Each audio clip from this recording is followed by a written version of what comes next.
Voy a empezar con la presentación que he titulado La cultura de la innovación en la cultura escolar, dentro de la asignatura de innovación en la cultura, en las relaciones y roles de sus componentes, propia del Máster Universitario de Desarrollo y Gestión de Proyectos de Innovación Didáctico-Metodológico en Instituciones Educativas o MERRIMET, de la Universidad de Mondragón.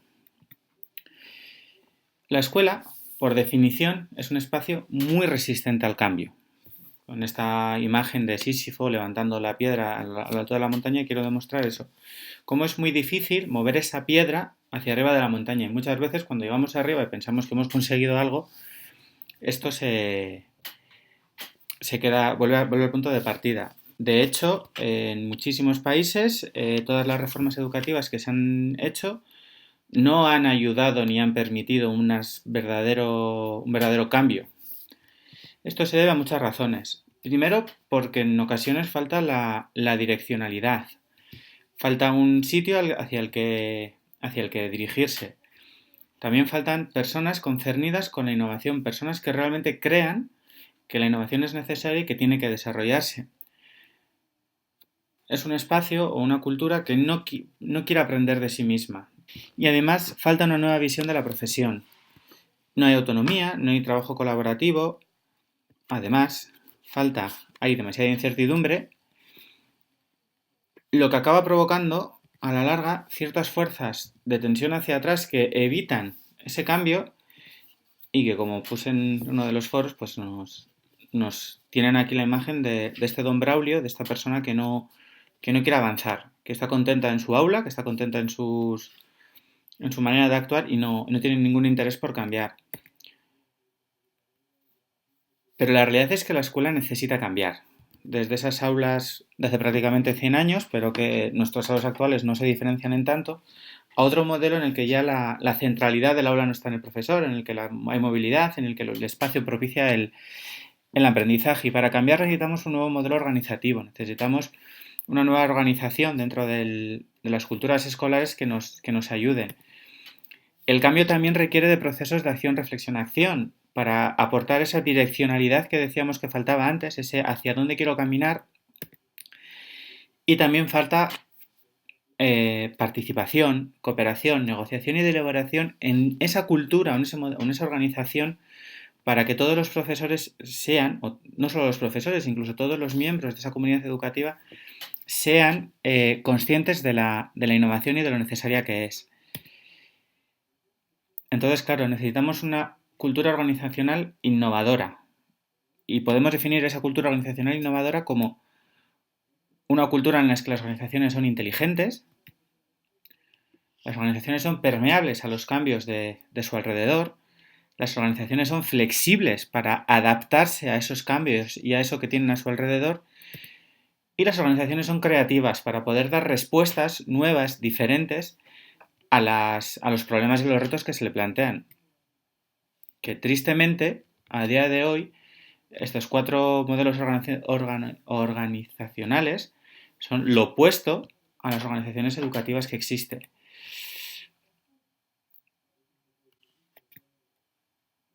¿Y entonces qué? ¿No podemos hacer nada? ¿Tenemos que quedarnos de brazos cruzados y dejarlo? Bueno, pues vamos a intentar formar un puzzle para poder resolver este problema. La primera pieza es que los centros escolares deben ser las unidades del cambio. Deben de ser los que de alguna manera centralicen ese cambio. Tienen que desarrollar enfoques sistémicos y planificados de lo que quieren hacer.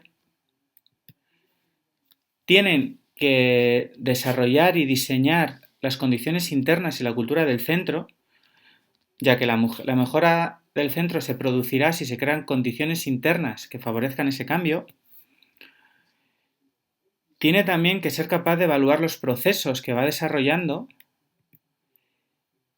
Tiene que potenciar un liderazgo interno y externo que de alguna manera conjunte la visión y las acciones del centro con la visión y las acciones del entorno educativo.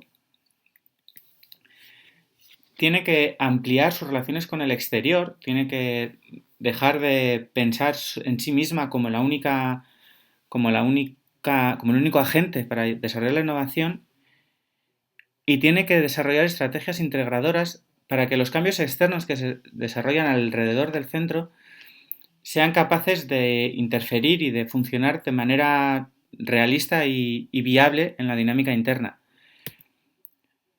Es decir, las unidades del cambio para poder actuar tienen que tener libertad para poder desarrollar todos estos procesos, con lo cual los centros escolares tienen que tener libertad para poder desarrollar estos procesos como decidan. Claro, para ello necesitamos el apoyo de la administración. Es imprescindible que la administración esté a favor de estos cambios. Y se tiene que basar en tres pilares básicos. Tiene que descentralizar todo el modelo educativo en base a los centros, que es un poquito esa primera pieza del puzzle, otorgándoles más libertad para que puedan desarrollar todas esas líneas estratégicas que he marcado en la diapositiva anterior. Tiene que ayudar a los centros a que lo desarrollen, tiene que formar, tiene que ayudar, tiene que dotar de espacios, de tiempos, de medios y tienen que comprometerse con este cambio. Para ello hay muchísimas ideas, muchísimas propuestas. En cualquiera de los tres pilares, pues como ya he comentado, potenciar los espacios y los lugares y los tiempos para posibilitar el encuentro, la acción colegiada, proporcionar redes externas de recursos a los centros que les ayuden, garantizar asesoramiento y formación, poner en marcha redes de intercambios entre centros dentro de la misma zona, de la misma circunscripción educativa y sobre todo, ante todo, lo que tiene que hacer es evitar el imperativo legal. No favorece el cambio ni lo mejora, todo lo contrario. Un exceso de regulación conduce a fenómenos como despersonalización del cambio, inhibición de las innovaciones, ya que me vienen impuestas y yo no las entiendo, supresión de la responsabilidad, yo paso, esto no va conmigo, a mí me lo imponen, yo lo hago y esto no tiene que ver con mi labor, y el inmovilismo, ¿para qué voy a moverme? No tiene sentido que lo haga. La tercera pieza del puzzle creo que debiera ser la gestión del conflicto. El cambio solo va a llegar si todos los procesos de acción, reflexión, acción en los sujetos son activados. Y esto solo va a pasar si se lleva a cabo de una forma, como he puesto en una diapositiva anterior, participativa, cooperativa, negociada y deliberativa.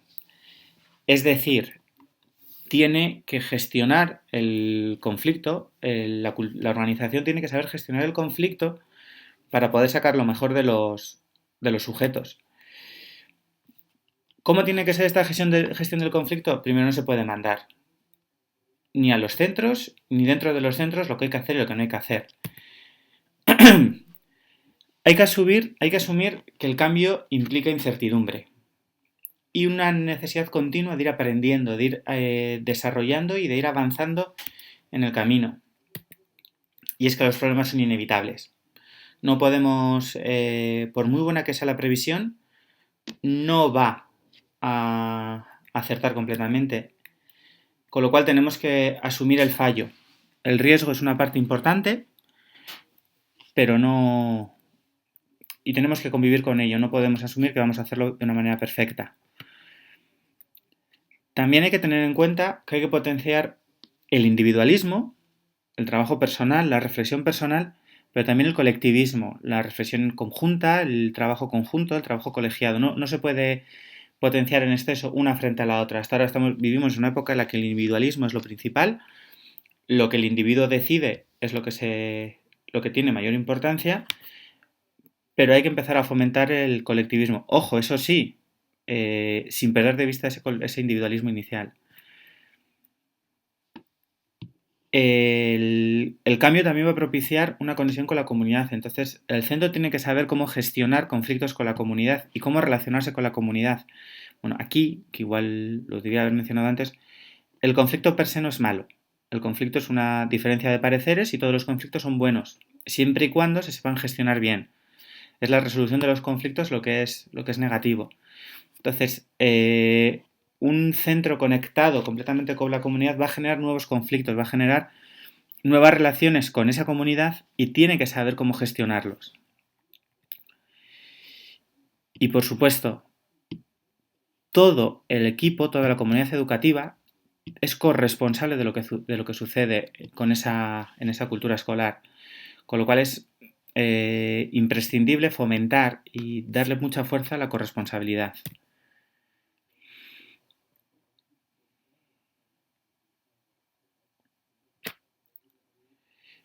Y por último, la última pieza para completar este puzzle es un nuevo modelo de liderazgo.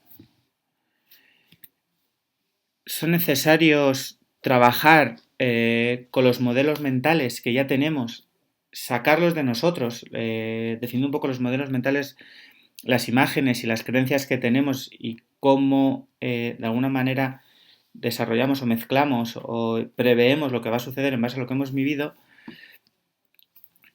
Y es necesario esos modelos mentales sacarlos de nosotros, aprender a verlos, a profundizar en ellos y estudiarlos para poder de alguna manera recrearlos. Este nuevo modelo de liderazgo, por lo tanto, tiene que ayudar a eso, a sacar y a deconstruir y reconstruir los modelos mentales y a utilizarlos de una manera abierta y de una manera fluida.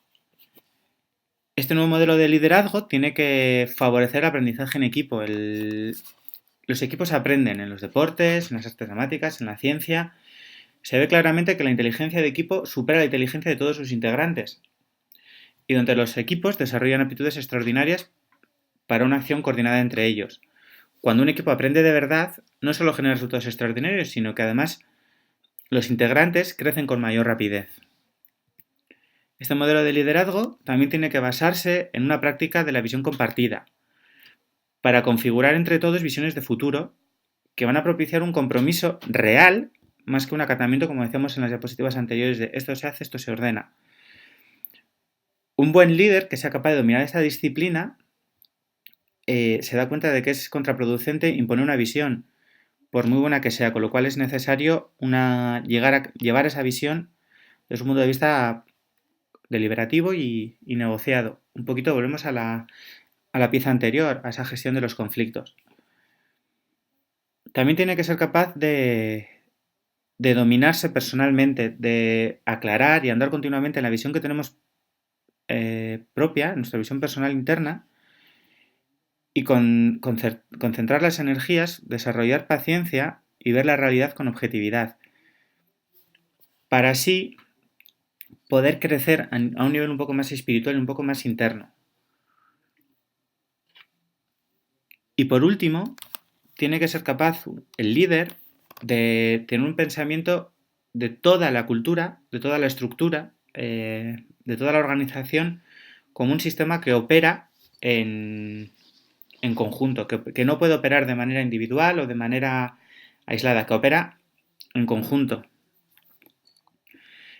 Peter Sands describió esta última disciplina dentro del liderazgo como la quinta disciplina, de alguna manera uniendo todas las demás, porque el buen líder es capaz de juntar todas las demás disciplinas, de juntar todas las piezas que de alguna manera dentro de la organización funcionan de manera individual o de manera aislada y darles una visión de conjunto, un modo de actuar conjunto, dando lugar a una organización inteligente, una organización que es capaz de aprender, una organización que es capaz de avanzar en conjunto. Una vez que tenemos estas 4 piezas del puzzle, que son la libertad, el apoyo, el conflicto y el liderazgo, podremos construir organizaciones que sean permeables, que sean creativas, ya que entienden y asumen el riesgo y son capaces de sentirse apoyadas en todo lo que intentan, flexibles, ya que son capaces de adaptarse a los cambios y resolver los conflictos que interna y externamente se generan de una manera abierta y fluida, e inteligentes, lo que dará lugar a organizaciones innovadoras. Con esto finalizo la presentación. Muchas gracias por la atención y espero que os haya gustado.